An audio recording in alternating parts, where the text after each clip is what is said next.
This week's vlog revolves around, and may in fact extend into further blogs, because it's such a important question.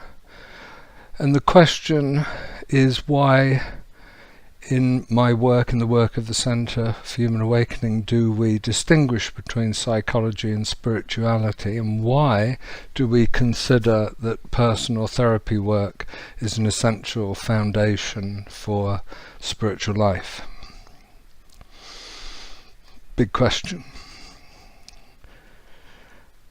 In the many years that I've been practicing, it's very often been the case that people come to therapy, to counselling, to inner work with a spiritual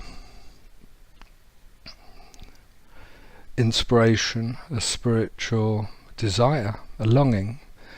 And I understand, we all understand that if you have a sense of somehow this world of appearances, this world of change, doesn't quite make it, isn't kind of deep enough or true enough, real enough, then of course a spiritual longing exists, and that spiritual longing needs to be addressed in inner work.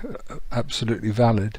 However, when and if the person who's coming with spiritual yearnings to begin inner work seeks a guide, a therapist or a counsellor, and if that person experiences the world through the limitations of early life conditioning, from the constrictions of early life repression, and from the contraction of early childhood egoic formation, which means identifying with that person who existed, who suffered, who worked through the challenges of early life, who learnt about the world through their individual family, then before any authentic spiritual progress can be made, and I use spiritual progress in the sense of preparedness for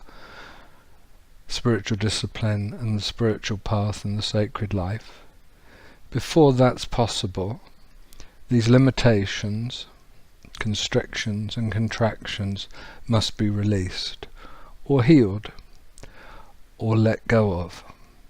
So let's start this week with that basic statement of understanding. You may or may not agree.